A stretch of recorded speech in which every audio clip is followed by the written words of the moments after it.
Hello, hello, hello. This is another episode of the Mental Threads Podcast, episode 128. I am here with Miss Jamie. If she'd like to say something. Hi, how are you? Yes, I guess we're all very well. But we're out here at Kilbourne Park getting this situated. I actually found Miss Jamie off the Nextdoor app and everything. I don't know, was it like the first post I had without the pictures and everything? Or was it the second post I had? I think it was the first. The first? Okay, cool. Sorry it took a while to respond back and everything. It's just I had to life was happening and everything. But I didn't expect Nextdoor to really hop on as heavy as y'all did. So it's just People always want to talk about themselves. I mean, I guess yeah. maybe in a sense. I have to really dwell back and see if there's anybody else that's definitely interested and whatnot. From what you told me, you said that you're like a Iraq veteran. Yes. 2012 I got back. Okay, 2012 she came back. We'll go into situations like that. And you're a medium also. I am. Mm-hmm. Yeah. And I'm just coming out of the closet. I call it the psychic closet. The psychic closet and everything, which is really exhilarating on my end and everything, because it's actually my grandfather passed way back in May, so I guess maybe the universe just got us together or something. I want to be able to get in contact with him if there's a chance he can probably help with that. Absolutely. Free of charge? Absolutely. Yeah. Great. I would do that, of course. Thank you. You would be because I'm just starting out with taking clients, getting outside of the practice circles. Mm-hmm. So I need someone that I'm doing free of charge. Does that make sense? Maybe a review or something if it goes well. All right, cool, no problem. I don't know if I want to put that on the podcast because I feel that's kind of private. Okay. So it's and that's okay. Maybe afterwards. I think my day is pretty open. I guess I might have to go and do some other things. But yeah, definitely, we could probably see if we can get something. Do we have to go straight to his grave to get that situation? No, we will meet in a private setting. So I don't really have an office right now. We can do it through Zoom, or I can come to your home. It would be somewhere where you're relaxed, but happy. So, probably a gravesite wouldn't be. Okay. We could do it there, though. All right. Maybe Zoom. But they're not there. Okay. That's just their body. Okay, cool. All right, yeah, that is true. Okay, so maybe Zoom might be the best way. Yeah. Okay, well, we'll see what Zoom has in store for us. But it's anyway, back on you, because this is the Mentor of the podcast is mostly focused on the people and everything of that nature. You're not originally from Charlotte, are you? Well, I was born in Kentucky, but we moved here when I was 2. And so a lot of people probably don't know Jim and Tammy Faye Baker were these big TV evangelists. Mm-hmm. My parents gave all their money to them to have a new life. Mm-hmm. And they were promised a place to live. Mm-hmm. And then we were actually put in tents. And they had all their money taken. So that was how I got here. And I was 2 years old. Okay. So your family was in tents and everything? Or? Yeah, so that was a big scandal. And I think even Jim Baker went to prison. And Tammy Faye, she's really famous. She's passed away, but they don't really talk a lot about what they did to people that moved there. Mm-hmm. They had a place in Fort Mill called I can't remember the name of it, but they basically had people living in tents. It was like Tent City and campgrounds and stuff. And so I think they were taking people's money and saying, we'll give you a place to live. If you follow us, basically, religion and stuff. And so my my mom really believed in that. And my dad supported it. And it got us out of Kentucky, I will say. So I'm glad I grew up here. Oh, okay. But I think for them, it was pretty devastating. Okay, so they're basically just BSing you about really wanted to get you actual place to live, and they did it through a religious means. That's basically what their scam was. Join our church, we'll get you a place to live, and then they don't give you a place to live. Yeah, in the 80s, TV evangelism was really big, and I think it's probably big now, but I mean, I don't really pay attention to it, so I'm not aware of it, but yeah, it was a big thing. Give us money, we'll pray for you. I think there's still a few of them there, but yeah, it was just, they were asking for money and they were in debt. And I think Jim Baker went to prison for fraud. He's still an evangelist. So he's moved to Florida. He's gotten out of prison and moved to Florida now. Wow, that is crazy that people use that's not really surprising and whatnot, but knowing in those times, because this is in the 80s, correct? Yeah. And if you think people were probably like my parents. They were struggling, and there's a lot of, you have to really look into someone's history of why they make choices.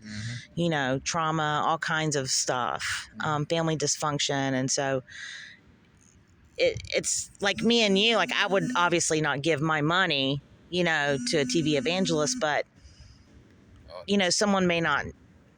I'll get that later. Okay. But you have to really go into why people make decisions, what got them there, and it's usually to start a new life, to have something better, things like that. So yeah, and they took advantage of that. Okay. Yeah, that's very bad that people used to take advantage of people like that. I know it's like around that same time. I don't know if it was in the 70s or whatnot. I know you heard about, was it David Koresh or whatever? Oh, just, yeah. Was it David Koresh that had people that took people to that island and poisoned them with the cyanide Kool-Aid, or was that somebody else? I don't know. I think I'm getting them mixed up, actually. Yeah, I don't think that's his name, but I know who you're talking about. That was like a cult. Yeah, that was a cult. Yeah, weird cult. Very, very real cult. Yeah, people died. Yeah, no, seriously, like a whole lot of people passed away. It's like, man, it's just crazy how it's like people take advantage of people who are maybe spiritually out of sync or maybe down on their luck and probably seeking guidance and everything. But it's crazy how there are people out there who are like followers in a sense. It's like, at some point you gotta like think as an individual. It's like, like not in the sense that you gotta be skeptical about everything, but usually like if something kind of sounds a little bit off and everything, like, like, oh, let's just drink this Kool-Aid and we'll be up on the sky or whatever.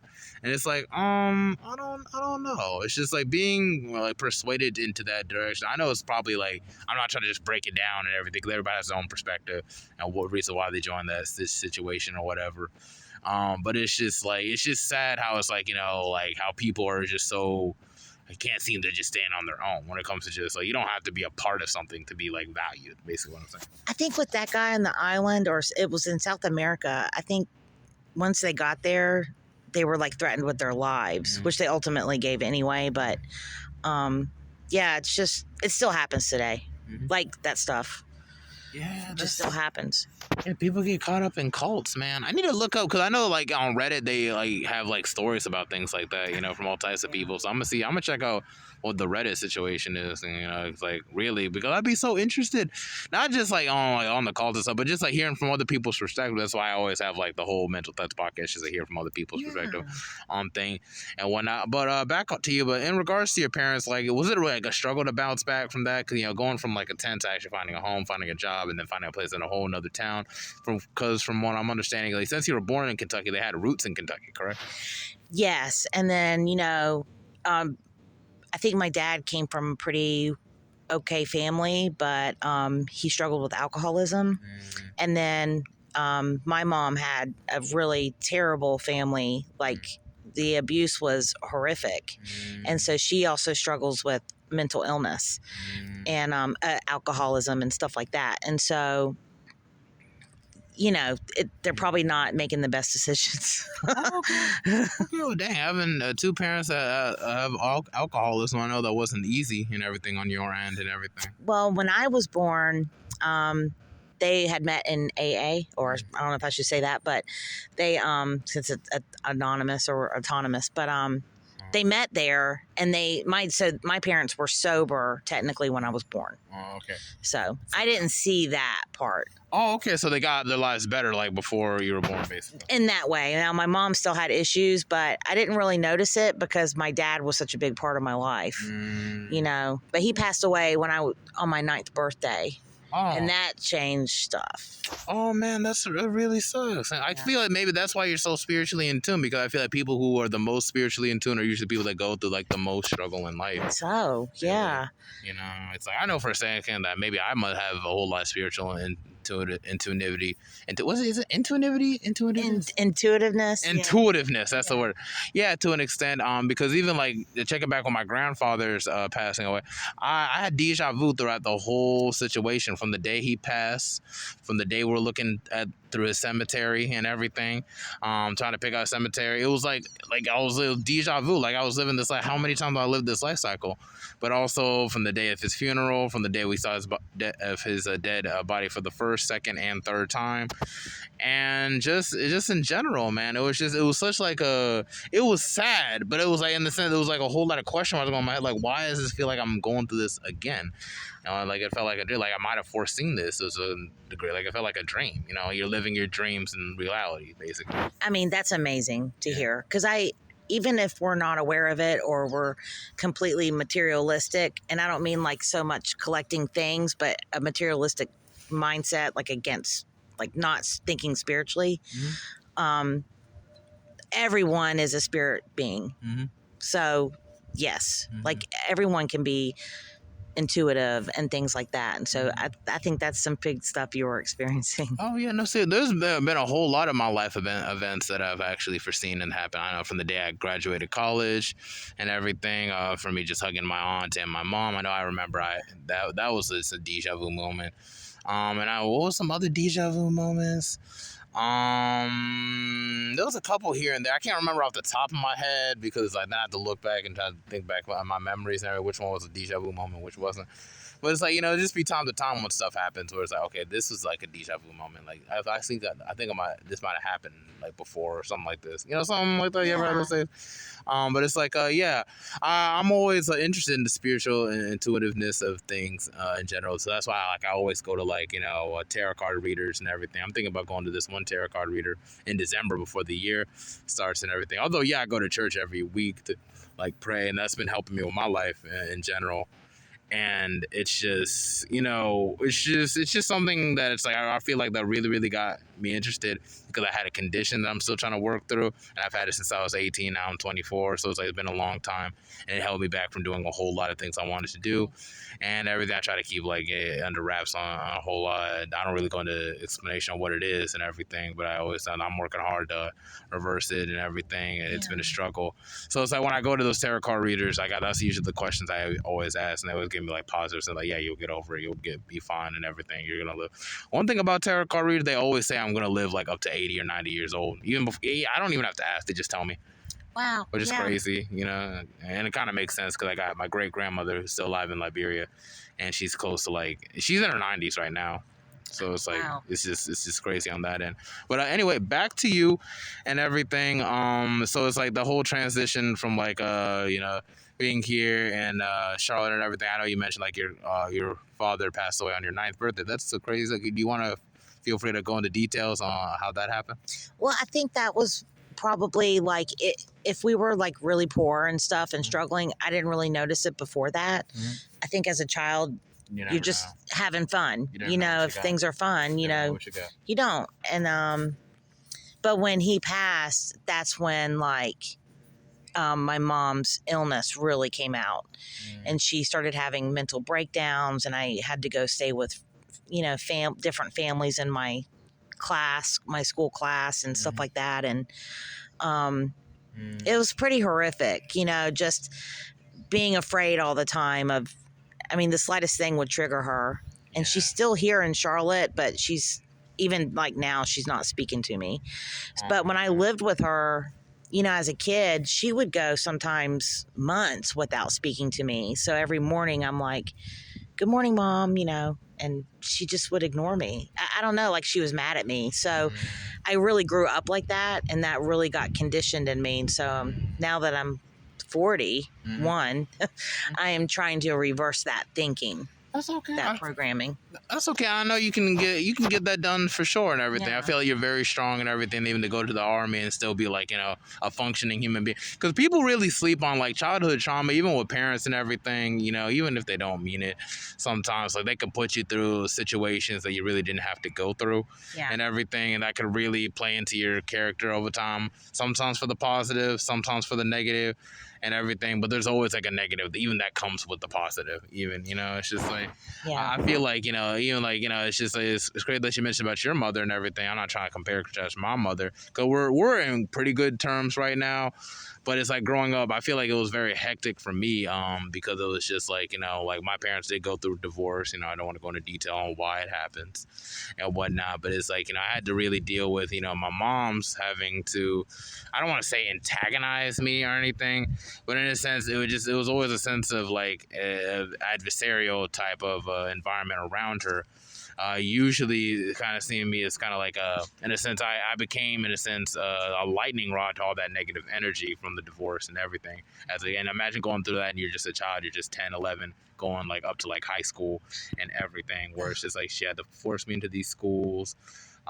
Which some were okay for a while, but then when things got worse, or I was going through a situation where I was getting like, bullied, which I hate using the term bullied and everything, 'cause I feel like it makes me like I'm a victim. Right. But in a sense, I like using the term harass because like that's what it is, harass.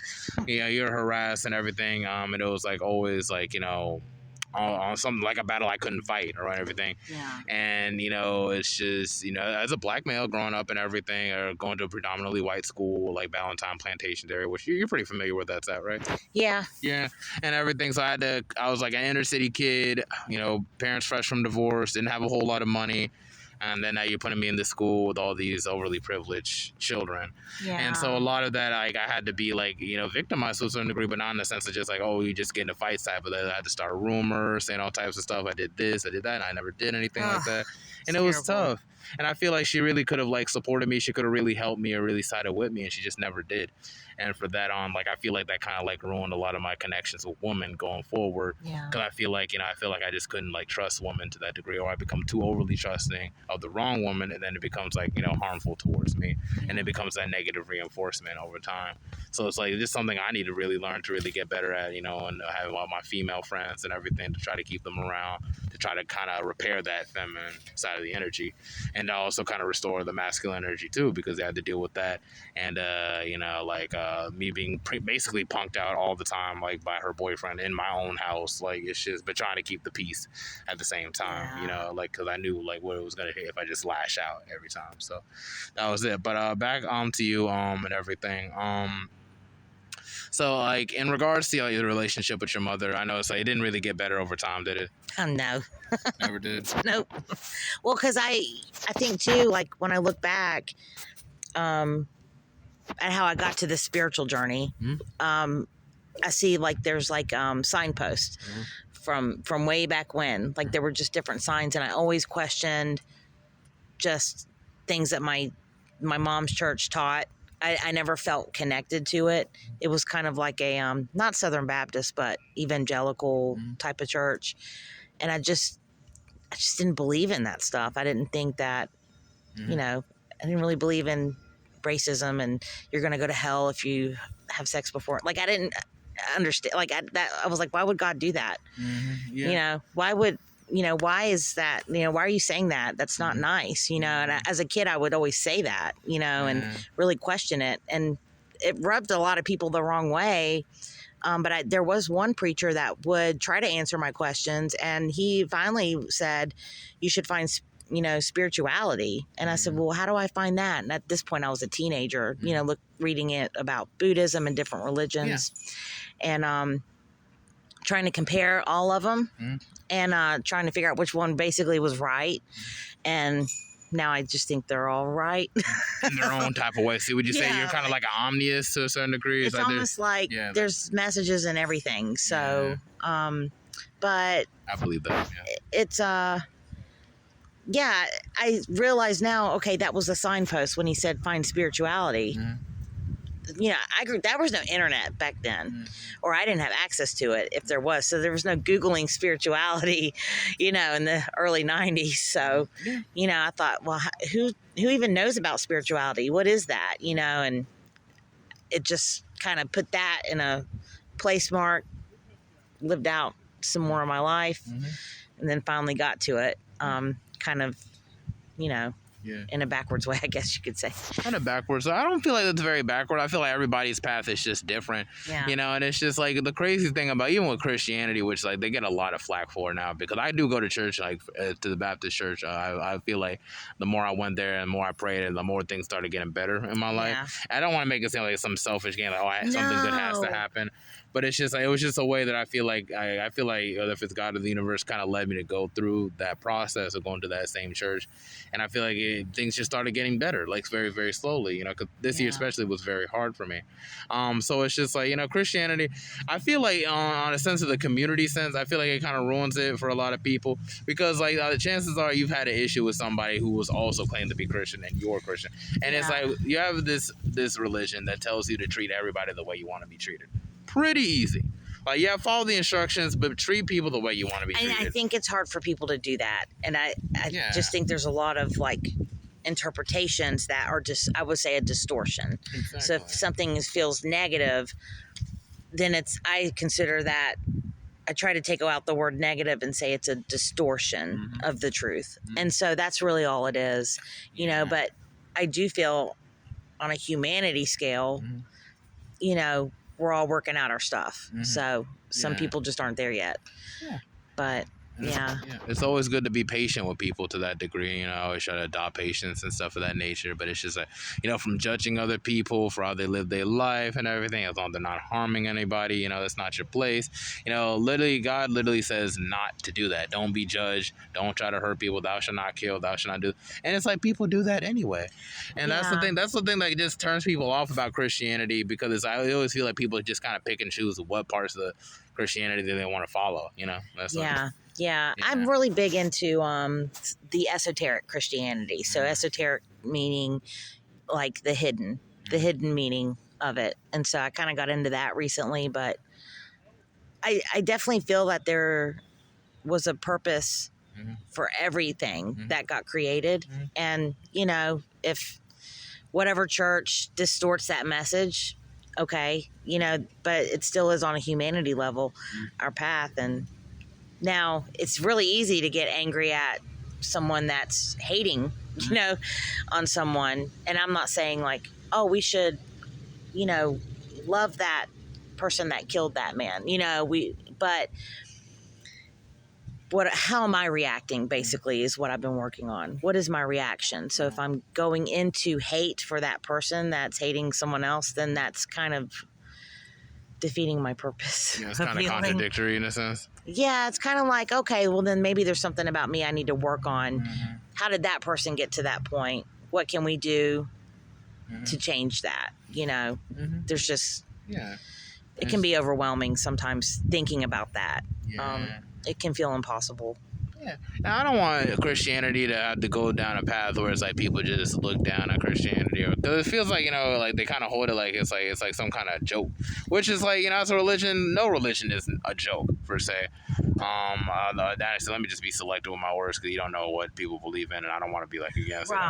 But at the same token, it's just like, I feel like it's just the people at the time, because it's just like, there's nowhere in the Bible where Jesus, exemplifies a lot of the behaviors off shown, from hurting other people, seeking out other people to harm, telling people what they can't do with their bodies, and everything, making laws on stuff like that. In fact, he taught about, if you read the Beatitudes, like, I even studied those in an esoteric way, and it's about our thinking. It's not about, it has said nothing about if you have sex with that person, you're going to hell. Like, and I think that's what makes people upset, or those big distortions that we see blaring on the news. And,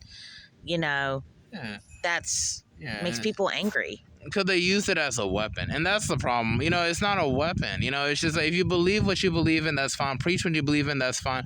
Church, people will be drawn into whatever, and everything, and then it's just like, but at the same time, and there were religions that pre-existed before Christianity, and there's going to be religions that are going to come up even after Christianity. They're even going to call it religions and everything. The fact of the matter, even Hinduism is older than Christianity, which is crazy. I didn't even know that. I'm like, what? So we have to base on what's right beyond what pre-exists and everything. I guess like Hinduism would be the right one when you think about it. Yeah, based on that, but it's just like, even with astrology, like it all started from there. And then, Egypt, all this stuff was really before Christ. Again, the BC area, but it's like, but it is what it is. I'm still gonna be like a Christian and everything, not because it's just like, oh yeah, I have to be a Christian, but because like, I feel like God has led me to a path where it's like it pushed me into going into the church and praying and everything and reading my Bible. And since I've been doing that, each week gets slowly better. Yeah. So it's just like, it's just something to commit to and everything. The community's well, people pray with me and everything if I'm going through something. That's a good community to be a part of, and it's just like, I don't know where it's going to take me or whatever, but I always try to just build a relationship with God regardless, or something in the universe, whatever the universe. I think that's the point. Yeah, just understand that in this world you're not the center of everything. Right. You just have like a perspective, and in that perspective, it's just like, just take whatever information, live whatever life you gotta live, be happy, just live. That's Right. just it. Live, and then don't disturb others, and then that's good. I'll say too, like maybe here in the U.S., and I grew up like this, like mediums and stuff, like they were, channeling demons. Yeah. That's why it probably took me so long to get to where I am, because, I didn't want to do that. Who wants to channel demons or be possessed? But, like in Europe, it's actually very common to go to church, and if someone passes, for them to seek out a medium. Like that's, so it's different, it's just different wherever you live, even in Christianity over there. So it's it's just different for everyone. Just define it in your own way. But it's like, I want to get back into focusing on your development, because like after having the issue with your moms and everything, you went and joined the Army. Could you describe like what led you into getting into the Army, and all the things that you faced during that time and stuff of that nature? Because being in the Army, that's some scary stuff. People get PTSD. People just go in the Army, then come out, they're not the same, or they're on drugs or whatever. How was your life before going into the Army? What led you into the Army? What was life during the Army? How was life after the Army? Basically what I'm saying. Well, I was living with my mom, and even when I was 13, I went and lived with my sister to kind of get away from my mom. And that ended up being another bad situation with her husband, who was very abusive verbally, mentally, and sexually, even with some friends of mine. So I felt like I didn't really have a voice, or that no one would believe me, because at the time, my sisters are like 10 years older than me. And then I have another set that's 10 years. So I was like the baby, and you're kind of afraid you're going to lose your family if you say something, or that people wouldn't believe you. So I ended up, the better choice was actually to go back with my mom. I'd rather have someone ignore me than be abusing. And I did start experimenting with like alcohol, smoking cigarettes, things like that during that time. I found a lot of peace like in music. So music was really big. And I think what was big back then, all the things that you mentioned, but everything that was big, grunge, rock, rap, all that stuff. You had a very good decade, very influential decade. It was really amazing. And then there were raves, and that was like a place where you could just be yourself, and everyone was so nice. I mean, I remember losing my car keys at like 2 different raves, and someone randomly found them and said, "Are you the girl looking for your keys?" And so I really just tried to find where I belonged. But things were hard, I mean, I didn't have any like financial knowledge. I didn't know how to go to school. Like I barely went to school. I think I probably had depression, so it was tough in that aspect. And I really tried to work. I always worked since I was 16, and it was just hard. I mean, I really struggled in my early 20s. Living with roommates, and then not living with roommates, and then living with roommates, just not in good situations. If your car breaks down, how are you going to pay for it? Just a lot. So I actually wanted to join the Air Force, and I didn't because of a guy. And then he broke up with me. So I was like, well, I need to join something because I need to get out of here. And instead I joined the National Guard, which you don't leave your state. It's like you join the Army, you see the world. You join the Guard, you see your state. So I fell into an abusive relationship in that. But it was scary. Like I didn't realize I would be different when I got out. I did also want 9/11 had just happened. So I thought, well, I don't have any kids or anything. I should probably do something with my life. I didn't know. I just didn't have any kind of meaning. Like I didn't know anything back then. Typical being in your 20s. I swear, welcome to the club. Yeah, I'm 24. I swear it's like the weirdest time because I feel like you're still trying to figure things out for life and everything, and it's just like I feel like it was a little bit easier for previous generation, in my opinion, because it's like, you know, like rent was down, gas price was a little bit more manageable back then. Now it's like everything's so expensive now. You need to get like a certain degree or something like to actually be actually competitive. Even when you do, it's still pretty hard to get a job in your field if you don't have the right connections, which I'm trying to work with now to get with the internship program and everything. On top of that, then I have to work, which means I barely have to sleep, and then I have to try to do this podcast situation. Yeah. You know, it's just like, but it's just, you know, I feel like the 20s are still like the most important time of your life, because it's like really like, you know, like, yeah, sure, like, you know, they'll be happy when, oh, they've been in high school or whatever, and like those are bullshit for me. But it's just like I feel like your 20s, it's like that's really like the make you or break you decade, because if you can really get through your 20s like alive really, and still like not gone completely insane or completely changed like yourself, you know, like, you know, it's just like, you know, in a sense, you're kind of like, that's black belt to life, because like after that and everything, I feel like everything just gets easier and in your 30s, because I feel like you get it figured, and it's probably not, in your opinion. It's harder in a different way. It's harder. Well, a lot of people, if they're not like, sometimes people's path gets harder, and this is from a spiritual aspect, gets harder in their 30s because they might not be on their path, and so the spiritual world will like help us, they'll nudge us. And so if you think about when Christ died, you know, he was 33. Yeah. So that was a whole lot of bad stuff that, you know, he was going through in that life. But there's like really an esoteric meaning for that. So I would say, but no, your 20s are rough in the sense it is. Yeah. I would agree with that. And I thought about this the other day where I'm kind of glad I'm not 20 now.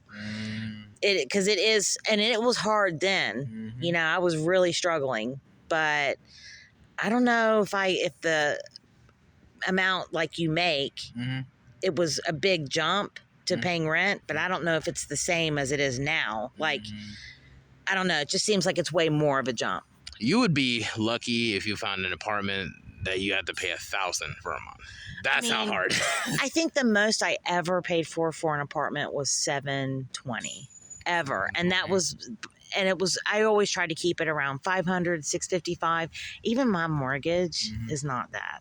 Yeah, dude, that's a miracle, because I swear I'll be looking for like apartments and everything. I'm like, you know, let me just stick with my mom just a little bit, just to get things together and everything. You know, it's like I feel like I'm in a pretty good space where it's like once again the whole internship program. You know, so far it's like everything's going pretty well. I got all my documents situated. They've said I can be able to be on board. I gotta wait until get everything together before the 12th, so I still got time for sure on that end. And but then it's just like, you know, this could really be something that could hook me up with like Wells Fargo or Bank of America and stuff of that nature. Really good corporate jobs in my field. So it's just like, you know, it's like it's crazy how things, because like earlier this year for me it was like complete opposite. You know, it's just like my license was suspended, couldn't go to live in DC like I wanted to, because then I had like 3 jobs set for me right there, couldn't even go and everything. And then it's just like, you know, I had no money, I couldn't find a job because I couldn't drive nowhere. I had that issue once. It was so crazy. Your license suspended. Yeah, over 2 speeding tickets. I think that, no, mine was because I didn't, my registration was out and I got a ticket for it and I didn't pay the ticket. Yeah. And I'm like 20 something. I think I was 21 at the time. And they revoked my license. Yeah, no, they'll do some they do stuff like that under the table, so they don't. They don't tell you. Yeah. Especially in this day and age, I'm like, why don't y'all tell me? Like, I'm literally like a phone call away. Like, it's like no, you can go through a checkpoint and find out that way. That's how I found out. Yeah, it's so scary. I'm about to go to the DMV this Friday, so like get my new paycheck and everything for this month, and I'm just like, because it's like you don't know how much you're gonna spend at the DMV. I be thinking I'm gonna spend like $30, $50. Like, you know, they say the line is going to be $120 just to reinstate my license and everything. But then I don't know. It's going to be something else. It's going to be something else. Well, to file that, there might be like a $50 fee or something crazy. It'll end up being or be like, oh, yeah, well, you drove like at this like you parked in this one place like months ago and you didn't pay the fee or whatever. And yeah. Oh, my God. Yeah, your 20s are rough. You're gonna get through it though. 20s are weird, but I feel like I have a lot of faith that things are gonna change very soon. With this podcast thing, I want to get back into doing music because I do music and everything. I dropped my mixtape last year in April. So it's just like, I'm thinking about hooking up with some people and everything, drop even more music next year because I didn't drop any music so far this year. Yeah. Which is sad because I really wanted to do the whole thing and keep it consistent. But it's fine. I still have hope that I can still make this music thing work. I'm only 24 and everything. So I still got time and everything. And I don't want to be 30, still trying to make it happen. So it's like, I'm glad I'm really maturing to that direction. But it's like back to you in the National Guard and everything. We left off at where you said you're into this abusive relationship and everything, and where did that take you?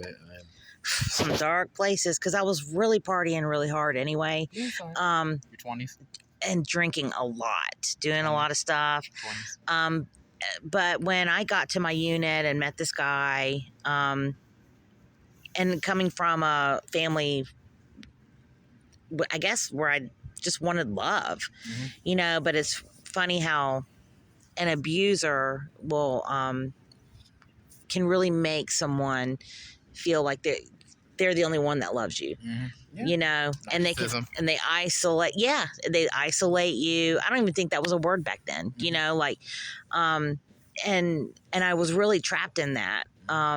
Very abusive. I was drinking heavily. Of course, he was buying a lot of alcohol, bringing it home. If I would try to stop, he would bring home a gallon of vodka. And of course, if you're trying to stop, it's really hard to stop. I don't know when I crossed the line to alcoholism, but I think I did at some point.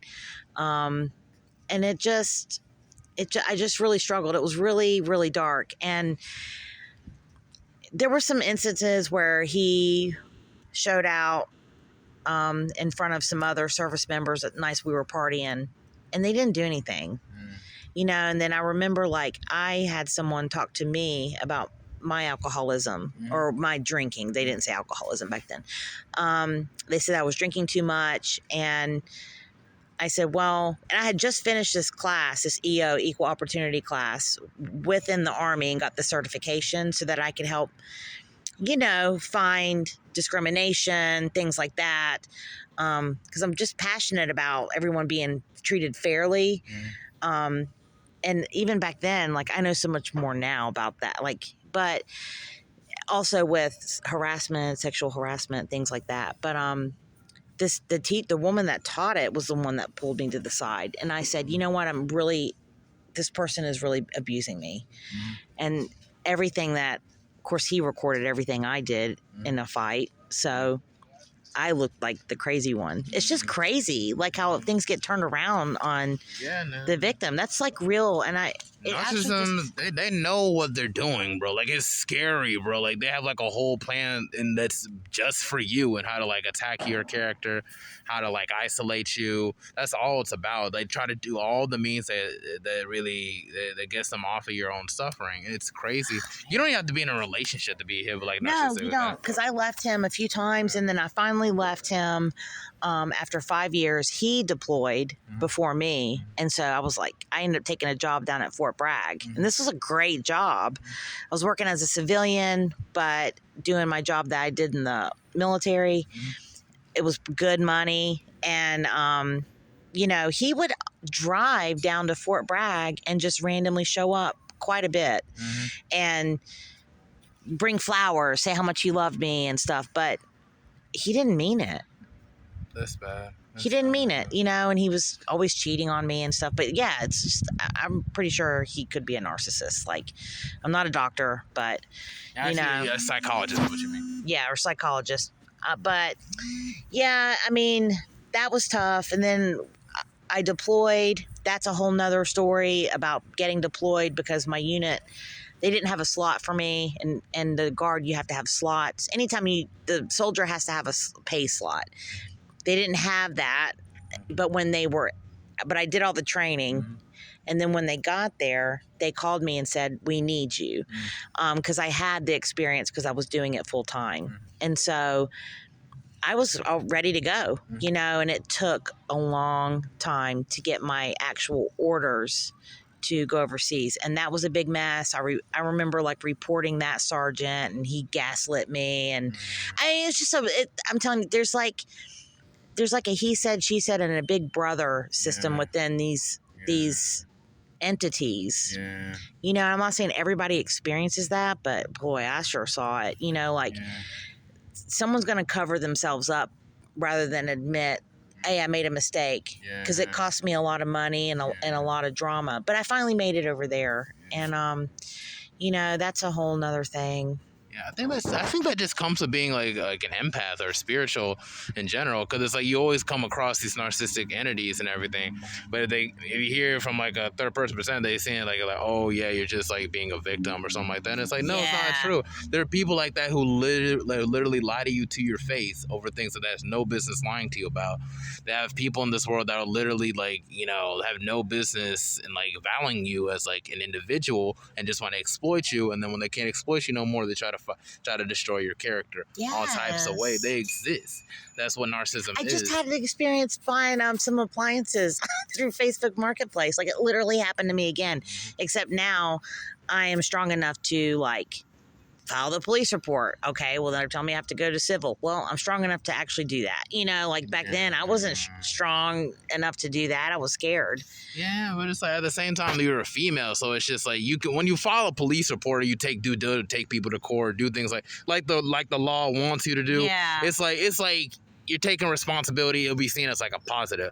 Whereas, like, I feel like as a man, if like you do think, oh, I'm gonna call the police or I'm gonna file a police report, or I'm gonna, like, you're seeing as like a punk, like you're a loser. Like, why would you even do that? And I feel that's what leads people to, like, especially men who might be empath, to be drawn out of character, to lash out at other people, and then be like, oh, he did this and that, and that's how they start losing their freedom and everything. So it's just like, you know, just you're doing the dynamic. I'm not trying to say which is better, but no, and I can see that. But you know, if you see it, and even in TV, like the woman that came forth about that Supreme Court justice nominee, and she just got, I mean, run through the mud.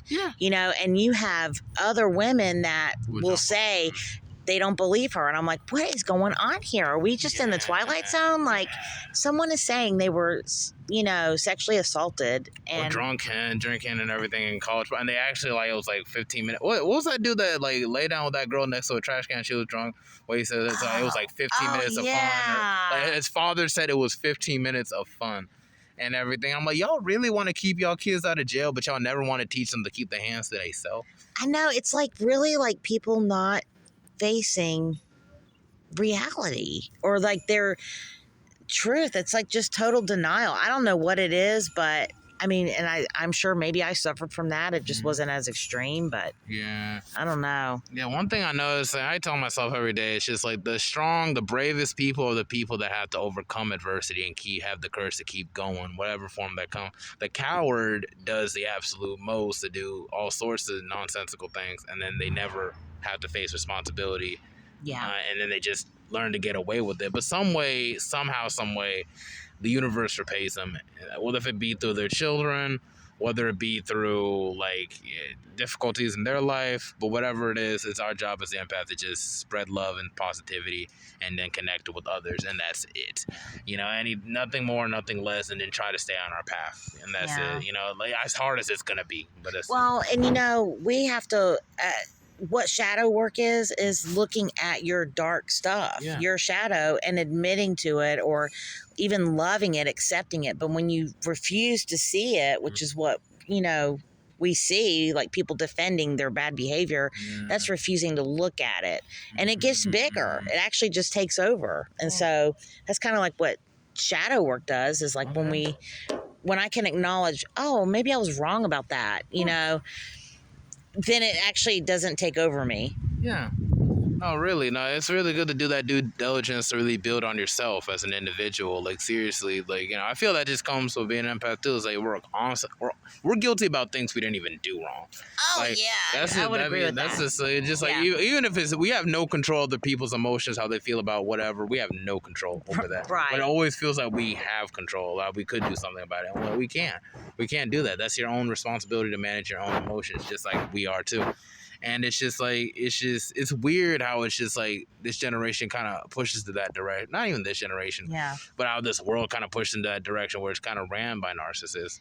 And it's just like, it kind of bleeds into almost every part of society to a degree where they're willing to follow behind the narcissist. They see narcissism as being strong or courageous or confident, and it's not. It's like a literal mental illness and a spiritual distortion. It is a mental illness. They can't help it. Yeah, it's a mental illness and a spiritual distortion. Yeah, and it that's is. only going to lead to dysfunction and everything. Yeah.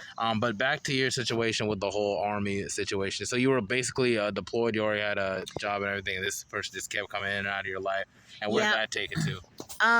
So by the time I was in Iraq, like he was still in my life very much. I mean, he even helped store my car and stuff, but but I wasn't with him in a relationship.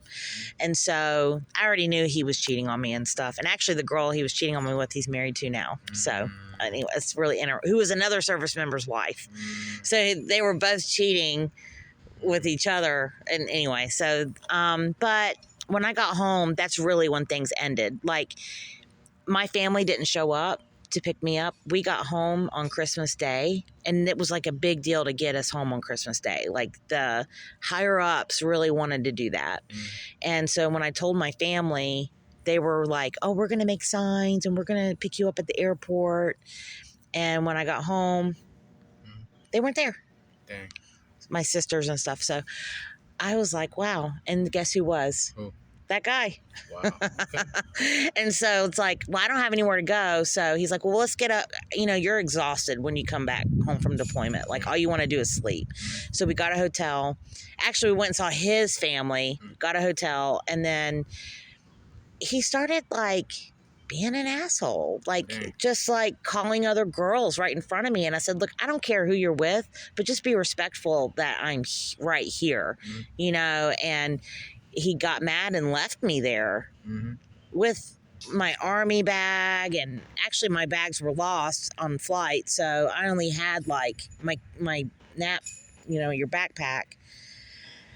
I was in my uniform. I mean, it was Christmas. I mean, he left me there at that hotel, and that was like, what am I doing with this person? I ended up calling a friend, and we ended up partying for like months straight, like just straight up months. And that's when like I knew, like, he kept trying to come back, even when I was couch crashing on this friend's, house. And he just kept trying to come back. And I was like, no, I don't want anything to do with you. Like, you left me there. That was the last thing you could possibly do to me. He had already done other things worse, and then I jumped right into another bad relationship. Yay.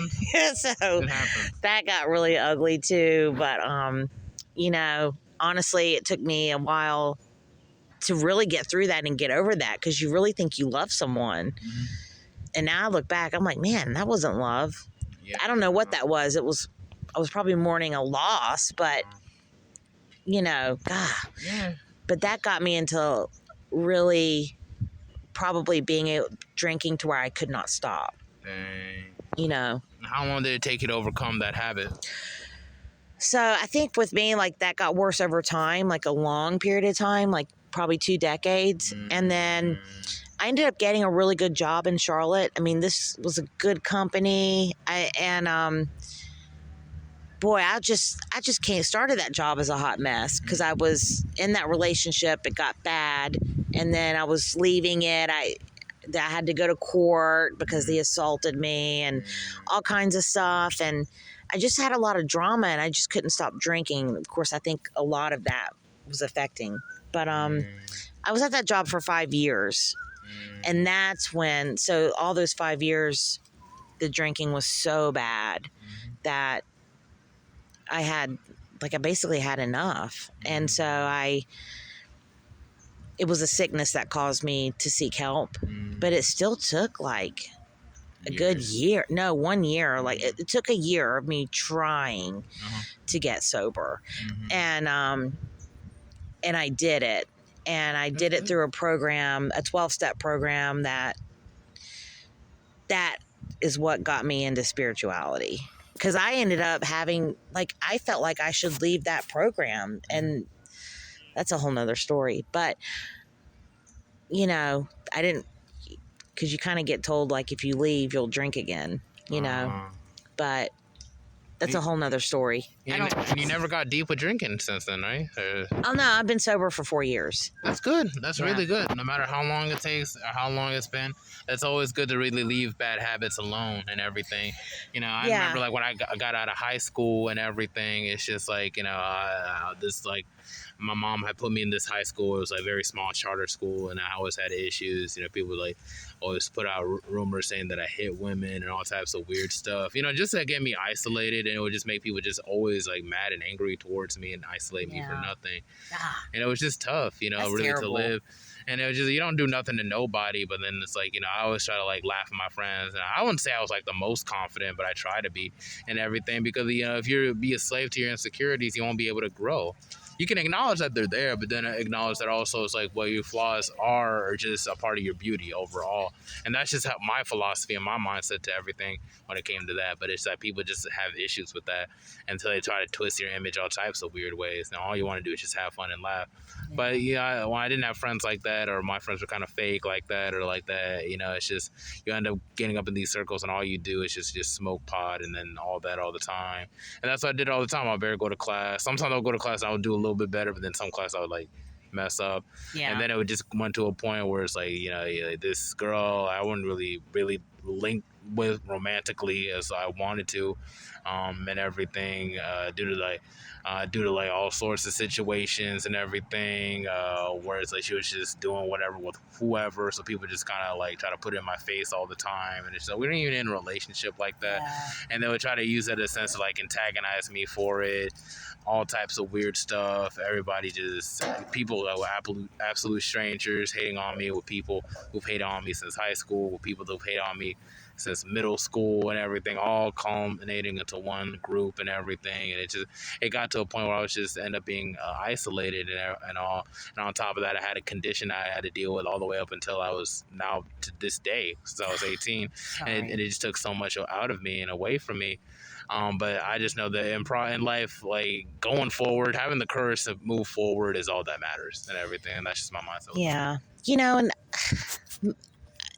those people were probably going through stuff too and projecting. Yeah. You know, not saying that that's right though. I don't ever want to diminish anyone's pain. Just to humanize them. It just comes with being an empath. You always try to humanize people, even when they do you wrong. And it's interesting because I never said I was an empath. Yeah. You just said that, and you've been saying it, but I was like, oh, so he knows. But when I first met you, my heart chakra was just like, you know, so I was like, oh, there's something special about this guy, you know, and so, because I am an empath, and so I felt your heart chakra and stuff like that. And I just have no bad intentions. Like, I always try to move everything with positivity, even when like I'm in a dark place or I'm going through something. I always try to touch people's lives as positively as possible.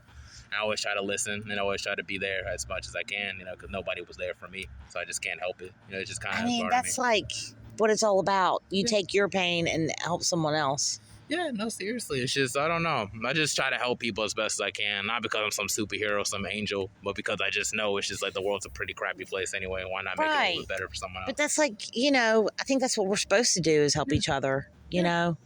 Yeah, but that's just it. I mean, I don't know what about me. And some people might not see it that way, but it is what it is. But back to you and everything we always spoken about, and you on your spiritual journey and everything, and that pretty much led you to really being did that lead you into being a medium, or was you already a medium? Well, it's because so we can go back to the signpost, like when my father passed. Yeah, he was visiting me in my dreams, and I just really felt his presence, and I was 9 years old. And but in the type of church my mom went, what they preached in that Christian church, which is Alex, I'm not blaming Christianity, but this was just that whatever this church taught, it was demonic. So I was like, I don't want any, you know, that can't be real. So that can like, you know, kind of block you a little bit. You know, they're like, okay, we'll leave this for later. But I remember that now. It was about a year into I got real big into this 12-step program. I was big, like into it. I was so into it. It was my life. But about a year into that, I started to feel like that wasn't it. and I didn't know what it was. And so it's funny because I feel like the spiritual world will get your attention even through electronics, like Google searches and stuff like that. And it took me about a year, but I was led to this one psychic, and finally, because I was so taught that they channel the demons. I thought, why am I getting this inspiration? Why does this keep popping up? But I finally did it. It took a year, and that is what changed my life.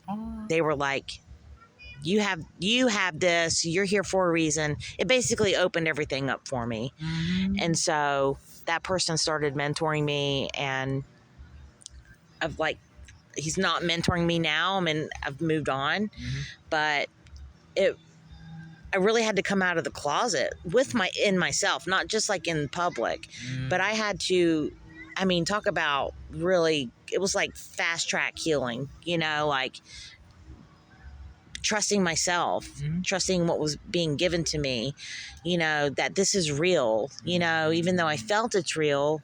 Just a lot of healing, a lot of crying.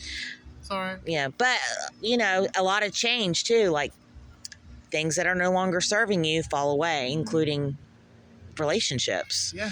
And so now I'm like in a place where like it's starting to even out, and it's just interesting because mediumship alone, like I've had some in practices with other mediums, I've had some pretty like life-changing messages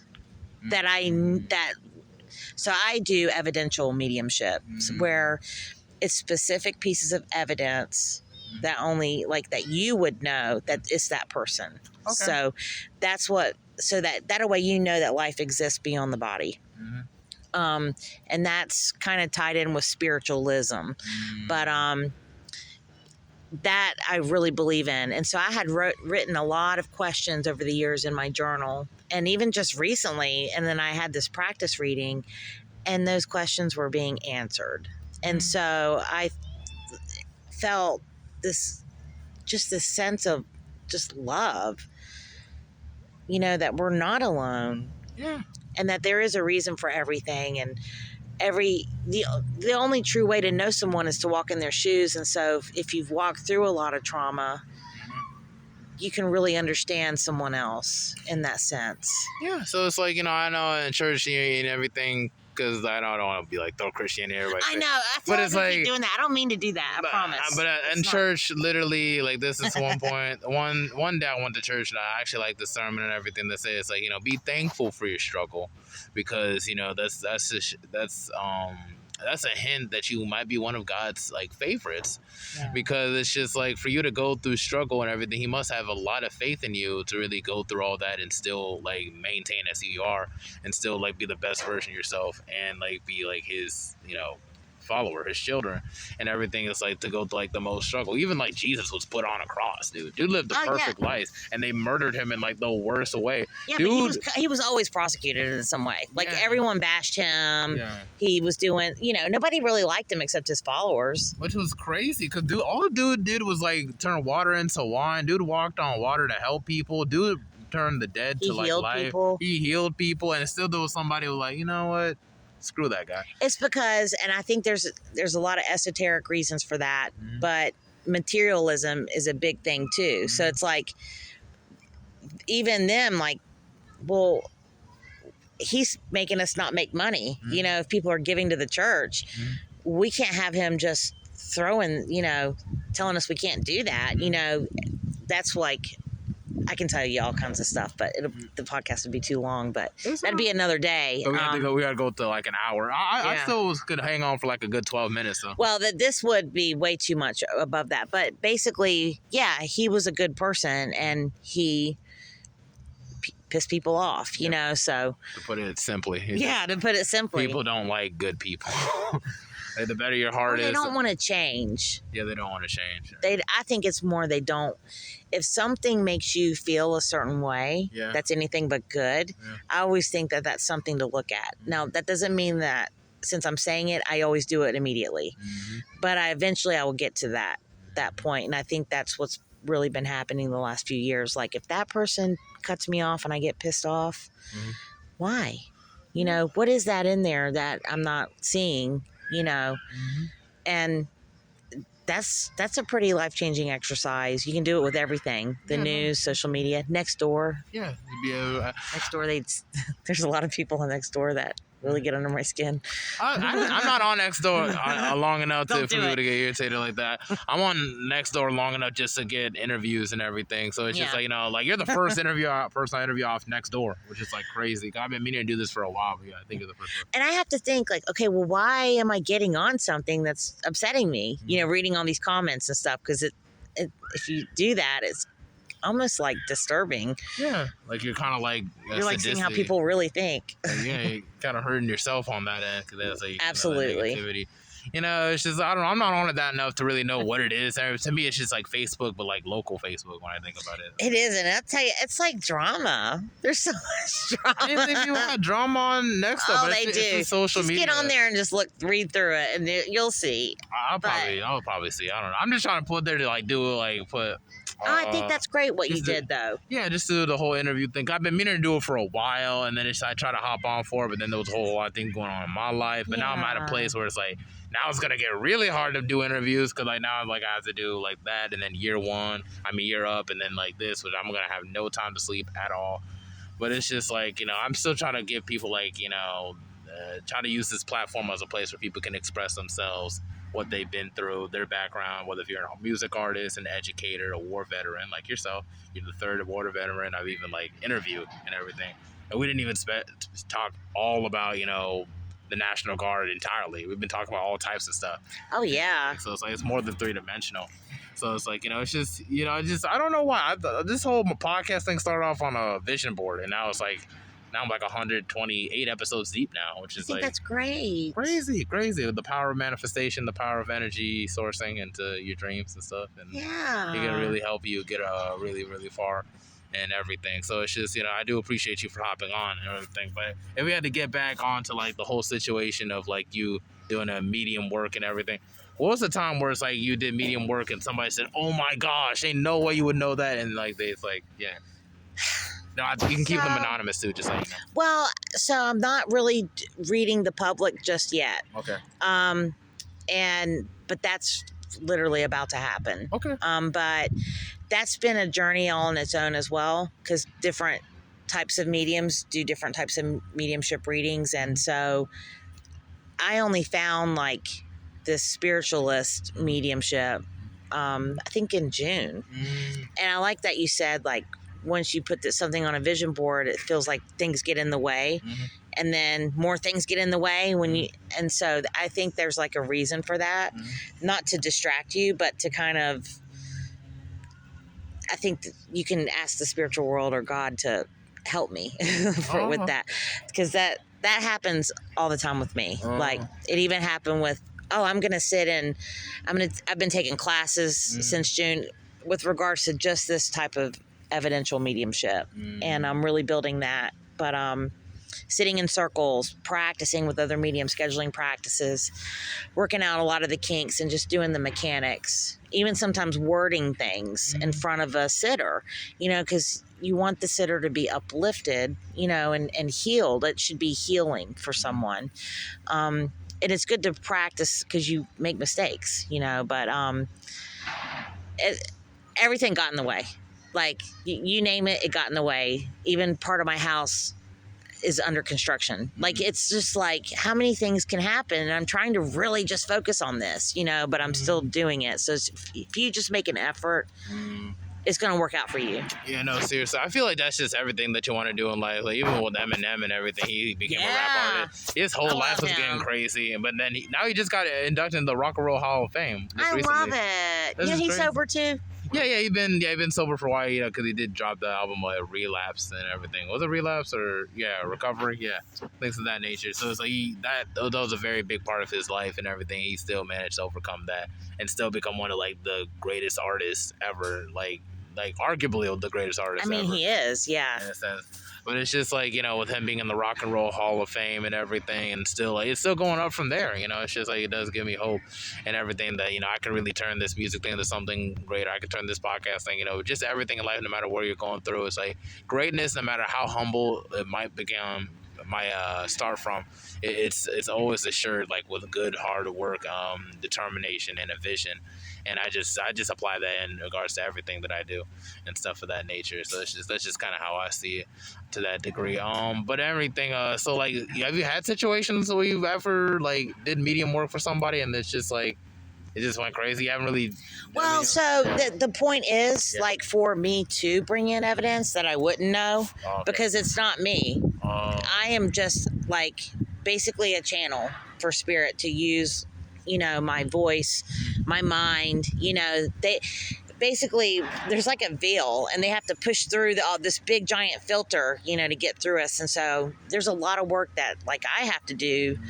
A lot of, like, shadow work, healing, meditation, building up my own self-confidence, working on my trust, that so that they can work through me and bring these messages. So yeah, it should be things I don't know, and that and you could say that is my grandfather. So that's kind of how that works. That is my loved one, and then so that's really what it is. The point is to really show that we do live beyond the body. Okay, that's cool. Yeah. I definitely want to look deeper into that for sure, because I'm interested in all that, because I do tarot. When I did the whole tarot card reading, this one dude's like, I swear, like, it was so accurate to what he was saying and everything. Yeah. It was scary. So it's like, I feel like it gives you a sense of assurance that we're all just not in the wind, basically. Like, there actually is a network of spiritualism and another world of things that even that we can't see or explain, but it's very much explained. It can be explained, but it's pretty much there. The present is very there, even if you can't really see it, is what I'm saying. Yeah, I would think, like, in the next couple of 100 years, I think science will be on board with, like, investigating spiritual stuff. Mysticism, that might be one hand in hand. Like in Thor, it's basically hand in hand. They're gonna get together. Hopefully that happens, because it's real. Like, we should be investigating it, but I mean, I don't want to say should, but look, I never thought I would ever grow up to be a medium, because I was raised that they were, demon channelers, and here I am. So I would say never say never. Yeah. I promise you, everything I've said never to, I've done. Even tattoos. Now I have a lot. So yeah, I definitely want to get a tattoo very, very soon and everything. And how long you got that tattoo? Because I know you said it was like that was like the flag of Blackbeard and stuff of that nature. Yeah, that's the flag of Blackbeard. This is actually a tattoo that a musician has that passed away. Who might that musician be? Keith Flint. Keith Flint. Okay. Yeah. From the Prodigy. From the Prodigy. That's a rock star? Kind of like electronic stuff like that. Oh, okay. They're pretty big. Oh yeah, you did go to Raised a lot, so you probably for the whole electronic stuff. He's from the UK. And then this is for like sexual trauma survivor. Then I got some things on my shoulder, and once you get one, you won't stop. Oh, no, I know. I'm just trying to figure out, should I get one like for my birthday, for Christmas, or whatever? I'm just starting to get a whole lot of money. Like, I get like up to $1,000 like every 2 weeks now. So it's just not good for a you. Whole lot of money, but it's like enough money to really get things situated in my life. So it's like, yeah. So it's like pretty happy about that. And whatnot. But anyway, since we already pretty much went over the whole hour mark and everything, we pretty much spoke about just about everything for your end. Do you feel like we pretty much touched about everything? I thought so. Yeah, good. Because I want to give everybody the same respect. Like, absolutely. Was she able to express herself enough and everything? No, I knew the conversation would evolve. And that's kind of like how I do it. It's like I can give you like something, but that kind of puts a little bit of pressure. I'm like, well, I know the spiritual world is just going to guide the conversation. Oh, yeah, most definitely. Yeah, definitely leave it within the spirits. It worked out the way I thought it would. Oh, yeah, sure. I'd love to have you, like, on the next season of the show and I actually start putting video and everything. And okay. So, like, maybe, like, because I know, have you ever been, like, in a part of, like, a sexual assault, like, group or whatever, or anything of that nature? Oh, yeah, I've done all kinds of stuff. Yeah, you can go into detail about that, and you could probably focus on that with your next episode. Like, sure, yeah. Like, this is more like an introductory and everything. But, and, I'll definitely give you a reading when you're ready, so. Oh, okay, a reading, like a future reading or like a medium reading? Like mediumship reading, yeah. Okay. And I can Well, I'll give you my website. I got your number in your text. So You can look at what I offer. So okay, most definitely. and we can actually do like a reading where I wrap kind of everything into one. Yeah, okay. I think maybe my brother would like that too, because my brother kind of felt a little bit, down over like my grandfather's passing and everything. He's a Virgo, so like they're not very expressive about them. So I'm an Aquarius, so it's like I'm an Aquarius. Hey, cool, no matter. That is crazy. I know. That is so crazy, but it kind of makes sense now you think about it. It does make perfect sense. We feel like we're like two peas in a pod. It is. I know. I'm like, I already know this guy for like a long time. Many lifetimes ago. Maybe, who knows? But anyway, my brother kind of, I feel like he puts it down on himself. He doesn't really express himself when it comes to stuff like that, which is like, typical Virgo behavior.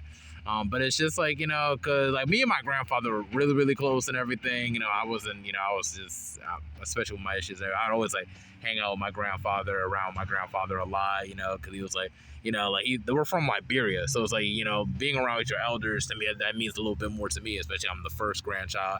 So it's like, they're my connection to back home without being back home. So it's like, it's just like being around him, they really taught me a whole lot. I even did an episode with him too, if you want to scroll through it. I will. If you want to check out the episode before we really start getting into things. Actually, no, I probably won't check it out. Okay, yeah, better not to do so. It's better that I know less. Okay, better that you know less. Yeah, sure. Yeah, no, do it. But check out other episodes too. There's other pretty good episodes. Yeah, I think I did start listening to one, and I definitely have read it, and I thought, God, this is really amazing that you're just really, even because I think Nextdoor is a good platform to find different people. Yeah, definitely. Because you're just, these are people in just the community, but like Facebook is like your friends, friends of friends, things like that. And so you're being way more open. And then you meet all types of new people. Like I just met you. I would have never like met you. Like I was just going to Walgreens or something. We probably like walk past each other. Oh yeah, hello. And then it's like, whatever. Because And then now you might be a medium that actually actually get in contact with my grandfather that passed back on Mother's Day of this year. So it's just like that could really. This year's been really, really tough. It would be cool to have just a little bit of closure. I feel like I would agree, and it should be very healing, and that's the purpose of it. Yep. You hear that? Mental Threads podcast fam. Healing. Gotta seek out for all the healing. Okay. We pretty much spoke about everything. Is there anything you want to go off on before you bounce? No, but thank you so much. This has been really wonderful talking to you. Okay, wonderful. I'm glad to give that, energy off and everything. I don't want to give like bad energy and everything and stuff of that nature. No. So it's like definitely good to know that my energy is pretty positive on that end. Okay, that's it for the Mental Threads podcast, episode 128. We're sewn in and now we're sewing out. All right.